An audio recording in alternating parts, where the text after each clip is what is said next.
కేవీఎన్ productions ద్వారా విడుదలవుతున్నటువంటి జననాయకన్ అనే cinema. దాని తెలుగులోనూ ఉంది, తమిళ్లోనూ ఉంది. అలాగే ఇది విజయ్ నటించినటువంటి చివరి సినిమాగా దీనికి ఒక ప్రత్యేకత ఉంది. ఈ సినిమా సంక్రాంతికి రిలీజ్ చేయాలని అనుకున్నారు. సంక్రాంతికి అన్ని ఏర్పాట్లు జరిగిన తర్వాత ఆఖరి నిమిషంలో సినిమా ఆగిపోయింది. ఎందుకు ఆగింది అనేది ఒక గొడవ. ఇది సెన్సార్ వివాదంలో ఉంది. కొన్ని సీన్లు రీషూట్ చేయాలన్నారు అనేటువంటి మాట బయటకు వచ్చింది. ఫైనల్గా అది రిలీజ్ అయితే ఆగిపోయింది. ఎప్పుడు రిలీజ్ అవుతుంది అనే దానిలో ఎవరికి క్లారిటీ లేని పరిస్థితి ఏర్పడింది. ఫైనల్గా తమిళనాడు ఎన్నికల హడావిడి ముగిసిన తర్వాత ఈ సినిమా రిలీజ్ ఉంటుంది అనే దానిలో ఒక క్లారిటీ వచ్చింది. మళ్ళీ అందరూ కొంచెం వేగం పుంజుకుంది. ఎన్నికల ప్రక్రియ పూర్తయిపోతుంది కాబట్టి నెమ్మదిగా ఈ సినిమా రిలీజు, ప్రమోషను ఇలాంటి వ్యవహారాల మీద మళ్ళీ చర్చలు మొదలైనాయి. జనాలు కొంచెం ఆ దిశగా చూపు ప్రసరిస్తున్నారు. ఈ ప్రసరిస్తున్నటువంటి సందర్భంలో ఈ కంటెంట్ని బయటకి లీక్ చేయటం అనేది జరిగింది. కొన్ని సన్నివేశాలు, పాటలు ఇలాంటి వాటికి సంబంధించి కంటెంట్ లీకేజ్ అనేటువంటి కార్యక్రమం ఒకటి జరిగిపోయింది. ఈ కంటెంట్ లీకేజ్ అనేది ఎప్పుడైతే జరిగిందో ఇమ్మీడియట్గా సినిమా ఇండస్ట్రీకి సంబంధించిన చాలామంది స్పందించారు.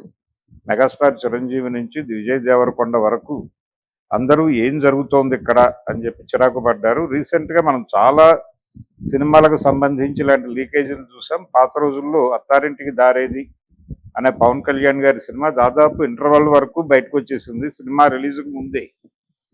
అయితే అది సినిమా విజయాన్ని ఆపలేకపోయింది అనేది వాస్తవం. అంటే ఆ తర్వాత ఏం జరిగింది అనేది ఒక క్యూరియాసిటీ. ఈ వీడియో చూసిన వాళ్ళు కూడా థియేటర్ల వైపు రష్ అయ్యారు ఇది నచ్చి. అలా ఒక రకంగా లీకేజ్ ఆ సినిమాకి పాజిటివ్గానే దోహదపడింది. అంతకుముందు ఈ లీకేజీలు, పైరసీ సీడీలు, వీటి అమ్మకాలు, వీటి గొడవ గురించి మాట్లాడటం కోసం కాదు, నిజానికి దెబ్బలాడటం కోసమే వరంగల్ వెళ్ళి ఈ పైరసీ వీడియోలు అమ్ముతున్నటువంటి షాపుల మీద గుణశేఖర్ గారు, మహేష్ బాబు గారు కలిసి అర్జున్ సినిమా అప్పుడు దాడి చేసినటువంటి సంఘటనలు అందరికీ తెలుసు. వెళ్ళి దాడి చేశారు, కేసులు పెట్టారు, వీళ్ళ మీద వాళ్ళు కేసులు పెట్టారు, వీళ్ళు కేసులు పెట్టారు. అలా చాలా కాలం ఆ కేసు రన్ అయ్యింది. ఇలా పైరసీ సీడీలు అనేది ఒక స్టేజ్. ఇప్పుడు కంటెంట్ ఆన్లైన్లోనే అవైలబుల్గా వచ్చేయటం.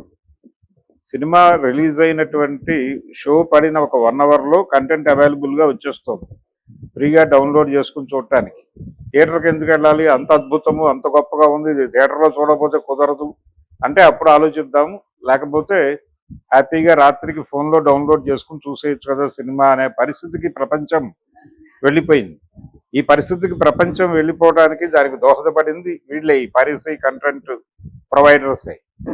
వీళ్ళు చేసినటువంటి దుర్మార్గంతో ప్రపంచం అంటే సినిమా పరిశ్రమ ఒక గందరగోళానికి గురవుతున్నటువంటి పరిస్థితి. థియేటర్కి జనం రాకపోవడానికి పెరిగిన వాళ్ళ జ్ఞానము, వాళ్ళ పరిధి, అలాగే ఓటీటీలకి వాళ్ళ ఎక్స్పోజరు ఇవన్నీ కలిసి థియేటర్కి రాకుండా చేస్తున్నాయి అనేటువంటి ఒక అభిప్రాయం. ఓటీటీలో చాలా విస్తృతంగా దొరుకుతున్నటువంటి కంటెంట్ అది ఆడియన్స్ని ఉక్కిరిబిక్కిరి చేస్తూ థియేటర్ల వైపు కదలనివ్వడం లేదు అనే ఒక నేరేటివ్లో ఉండిపోయాం మనం. కానీ దాంతోపాటు ఈ లీకేజీ సిస్టమ్ అంటే అది ఆన్లైన్లో మూవీస్ రిలీజ్ చేసేయటం, అది షో పడిన గంటలో వచ్చేస్తుందని నేను చెప్తున్నాను.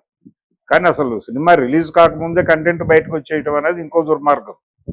ఈ దుర్మార్గం చాలా సినిమాల విషయంలో జరిగింది. వాళ్ళ మీద దాడులు చేయడానికి ప్రయత్నం చేశారు. ఫైనల్గా ఈ ఐబొమ్మ అనేటువంటి సంస్థకి చెందాడు అని చెప్పి ఒక వ్యక్తిని, రవి అనే వ్యక్తి, ఇమంది రవి అనేటువంటి వ్యక్తిని తీసుకెళ్లి జైల్లో కూర్చోబెట్టారు, వదిలేశారు. ఇన్ని జరుగుతున్నాయి కానీ పైరసీ మాత్రం ఆగటం లేదు. పైరసీ ఏదో పద్ధతిలో సినిమా కంటెంట్ని ఎక్కడ చూడాలో, అంటే సినిమాని ఎక్కడ చూడాలో ప్రేక్షకుడు అక్కడ చూడకుండా అతన్ని డీవియేట్ చేసి తన కంట్రోల్లోకి తీసుకుని అతనికి చూపించాల్సిన కంటెంట్ అతనికి చూపించేయటం అనేది జరుగుతుంది. ఇది ఒక అన్డెమోక్రటిక్, నేరపూరితమైనటువంటి వ్యవహార శైలి. కానీ ఈ వ్యవహార శైలి మీద క్రిటికల్గా మాట్లాడుకోవాల్సినటువంటి సందర్భం డెఫినెట్గా ఉంది. అది ఈ సందర్భం అని నేను అనుకుంటున్నాను. ఇలా మాట్లాడటానికి రీజన్ అదే. కానీ పైరసీ చేసి వాళ్ళ కష్టాన్ని రోడ్డు మీద పెట్టి అమ్ముకోవటం అనేది ఖచ్చితంగా దుర్మార్గమే. ఆ కష్టాన్ని గౌరవిస్తూ ఏదైనా పనులు చేయి, నువ్వు ఏదైనా నిర్ణయం చేయి, వాళ్ళకు కూడా ఉపయోగపడేలాగా. అప్పుడు నేను అప్రిషియేట్ చేస్తారు, నీ భుజం మీద నిలబడతారు. నిజానికి సూపర్ మార్కెట్ల ద్వారా జనాలు పడుతున్న సఫరింగ్స్ చాలా ఉన్నాయి. అటువైపు కేంద్రీకరించి ఈ అమ్మాయికి ఒక వేఅవుట్ లాగా వాళ్ళని చూపించి అలా కూడా కథలు అల్లి ఉండవచ్చు. కానీ అలా అలా అల్లాలని అనుకోలేదు ఆయన. పరిస్థితి చేయి దాటిపోయి ఎలా పడితే అలా సినిమాని మార్కెట్లోకి వదిలేసి, పైరసీ పేరుతో మార్కెట్లోకి వదిలేసి జనం చూసేసి సగం సినిమా చూసిన తర్వాత వాళ్ళకి ఎక్స్పెక్టేషన్స్ పెరగనివ్వచ్చు, తగ్గనివ్వచ్చు, ఏదైనా కావచ్చు. ఈ ధోరణి, ఈ పైరేటెడ్ కంటెంట్ని జనంలోకి పంపు చేయటం అనేది ఎలా కరెక్ట్ అనేది ఒక గొడవ. దీన్ని కంట్రోల్ చేయాల్సిన అవసరం ఉంది కదా. అక్కడ పైరసీ సెల్ ఉంది. వాళ్ళు చేసేటువంటి చర్యలు లిమిటెడ్. అంటే గతంలో ఈ సీడీలు, డివిడీలు అమ్మే రోజుల్లో వాళ్ళు ఏదో దాడులు చేసి పట్టుకునేవాళ్ళు. ఇప్పుడు ఆ సీన్ కాదు. ఇప్పుడు ఆన్లైన్ పైరసీ. ఈ ఆన్లైన్ వాళ్ళకి కంటెంట్ ఎక్కడి నుంచి దొరుకుతుంది? ప్రతి చోట లాక్ చేసేస్తారు కదా. షూటింగ్లోకి వెళ్ళేటప్పుడు కూడా ఫోన్లు తీసేసుకుని పంపిస్తున్నారు ప్రతి ఒక్కళ్ళని. అంటే లోపల ఏదైనా తీసి బయటకు వదిలిపెడతారేమో. ప్రతిదీ చాలా గోప్యం. అంటే ఏ కంటెంట్ బయటకు ప్రపంచానికి తెలియకుండా చాలా గోప్యంగా, రహస్యంగా ఉంచుతూ కస్టడీలో హార్డ్ డిస్కులు పెట్టి గడుపుతున్నారు. మరి అంత కస్టడీలో ఉన్నటువంటి హార్డ్ డిస్కుల్లో ఉన్న కంటెంట్ బయటకు ఎలా వస్తుంది? అంటే ఎక్కడో చిల్లు ఉంది. ఆ చిల్లును కనిపెట్టి అక్కడ సిమెంట్ రాయటంలో ఫెయిల్ అవుతున్నాం మనం. అది ఎడిటింగ్ దగ్గర జరుగుతోందా లేకపోతే మరొక చోట జరుగుతోందా అనేది వేరే గొడవ. నిజానికి అక్కడ పరిశోధన జరపాలి. డబ్బింగ్ ఏరియాలో లీక్ అవుతోందా? ప్రతి చోట అనుమానం ఉంది ప్రపంచానికి. ఇక్కడ జరగచ్చు అని 100 స్టేజీలు గుండా ప్రయాణం చేస్తుంది. విఎఫ్ఎక్స్ దగ్గరికి వెళ్తుంది, స్పెషల్ ఎఫెక్ట్స్ దగ్గరికి వెళ్తుంది, డబ్బింగ్ దగ్గరికి వెళ్తుంది, ఆర్ఆర్ దగ్గరికి వెళ్తుంది. ఇలా ఏ దశలోనైనా ఎక్కడి నుంచైనా లీక్ అయ్యేటువంటి సందర్భం ఉండొచ్చు. ఈ అన్ని రంధ్రాలని జాగ్రత్తగా కంట్రోల్ చేయాలి కదా. ఇలా చేయకుండా మీరు ఈ కంటెంట్ బయటకు వచ్చిన సందర్భంలోనల్లా ఇలా రావటం చాలా దుర్మార్గం, ఇలాంటివి ఎందుకు జరుగుతున్నాయని ఆవేదన పడి ఆగిపోతే అలాగా? ఇమీడియట్గా చర్యలు జరగాలి కదా. ఇమీడియట్గా ఎక్కడ ఏ రంధ్రంలోంచి లీక్ అయింది? ఇది థియేటర్ నుంచి లీక్ అవుతున్నాయని మాట్లాడారు చాలామంది. థియేటర్ ప్రింట్లు అన్నారు. థియేటర్ ప్రింట్లు కాదు, పాడు కాదు, ఇవి సర్వర్ నుంచి లీక్ అవుతున్నాయని ఇంకో ప్రొడ్యూసర్ గారు చెప్పాడు. అంటే ప్లే కావడానికి సర్వర్కి పంపిస్తారు సినిమా. ఆ సర్వర్కి వెళ్తున్న టైంలో బయట నుంచి హ్యాక్ చేసి కంటెంట్ని తీసేసుకుని వాళ్ళు ఈ సోషల్ మీడియాలో తోసేస్తున్నారు అనేది ఫైనల్గా ఒక అర్థమైన విషయం.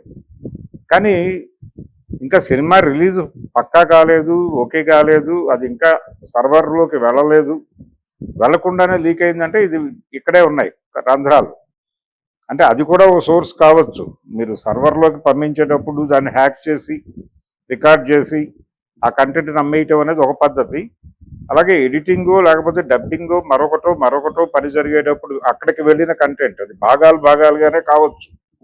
దాన్ని ఆర్గనైజ్ చేసి కొంతవరకు మేకప్ చేసి ఇది కంటెంట్ అని బయటకు వదిలేస్తే ఆ సినిమా మీద ఉన్నటువంటి క్యూరియాసిటీ కొద్ది కన్జ్యూమ్ చేసేటువంటి జనాలు చాలామంది ఉంటారు కదా.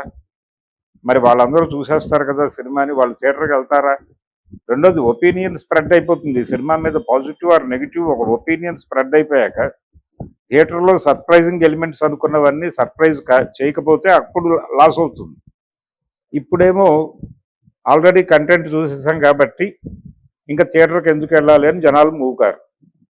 ఇది పరిస్థితి. అందుకని పైరసీ అనే దాన్ని అడ్డుకోవాల్సిన అవసరం ఖచ్చితంగా ఉంది. దాన్ని అడ్డుకోవడానికి అనేక మార్గాలు. ఒకటి, థియేటర్ ఫ్రెండ్లీగా మారాలి. ఆడియన్స్ ఫ్రెండ్లీగా థియేటర్ ఉంటే ఇవి చూస్తారా అనేది ఒకటి. థియేటర్లు ఆడియన్స్ ఫ్రెండ్లీగా లేవు అనేది ఒక డిఫరెంట్ డిస్కషను.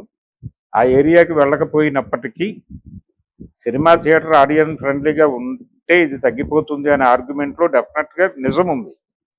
దానికంటే ముందు ఇలా లూజ్ కంటెంట్ని వదిలిపెట్టేయటం కూడా ఇబ్బందే. అందుకే చిరంజీవి గారు, విజయ్ దేవరకొండ వీళ్ళందరూ కూడా సీరియస్గా ఖండించి ప్రభుత్వానికి విజ్ఞప్తి చేస్తున్నారు. కానీ ప్రభుత్వం లేకపోతే ఇంకొక ప్రజా సంఘాలు లేకపోతే మరొకటో పోలీస్ డిపార్ట్మెంటో లేకపోతే ఇంకొక వింగు వాళ్ళు ఏ మేరకు సహకారం అందిస్తారు అనేది పక్కన పెట్టేస్తే పర్సనల్గా మీ ఏరియాల్లో నుంచే లీక్ అవుతోంది కాబట్టి ముందు అక్కడ ఎక్కడి నుంచి లీక్ అవుతుందో కనిపెట్టి అక్కడ సిమెంట్ రాసుకోండి. లేకపోతే మరిన్ని సినిమాలు రోడ్డు మీదకి వెళ్ళే ప్రమాదం ఉంది. సో ఇప్పుడు చాలా కేర్ తీసుకోవాల్సిన అంశం. ఈ అంశాన్ని ముందుకు తీసుకొస్తూ జయనాయకన్ అనే సినిమా అతి త్వరలో రిలీజ్ కాబోతోంది. ఎలక్షన్ అయిపోగానే రిలీజ్ అవుతుంది. రిలీజ్ అయినప్పుడు సినిమాని ఇబ్బంది పెట్టచ్చేమో కానీ ఇప్పటికైతే ఇంకా టైం ఉంది కాబట్టి ఈ లోపల ఈ కంటెంట్ పాస్ ఆన్ కాకుండా చూడాలని ప్రొడ్యూసర్లు అనుకుంటున్నారు. ఆ మేరకు లీగల్గా బ్యాటిల్లోకి వెళ్ళాలని అనుకుంటున్నారు వాళ్ళు. ఎవరైనా సరే వాళ్ళకి సంబంధించిన అకౌంట్స్లో దీన్ని పోస్ట్ చేసినా, లేకపోతే మీరు ఇంకేదో గూగుల్లో లేకపోతే మరో దానిలోనూ ఫైల్ ట్రాన్స్ఫర్ చేసినా అది అర్థమైపోతుంది, ఇమ్మీడియట్గా మీ మీద కేసులు పెడతాం అని ఒక చిన్న బెదిరింపు అయితే ఇచ్చారు. మరి ఆ బెదిరింపు సత్ఫలితాలను ఇచ్చి హోల్డ్ అవుతుందా సినిమా, లేకపోతే ఇలాగే సర్క్యులేషన్లోకి వెళ్ళిపోతుందా అనేది చరిత్ర చెప్పాల్సినటువంటి అంశం.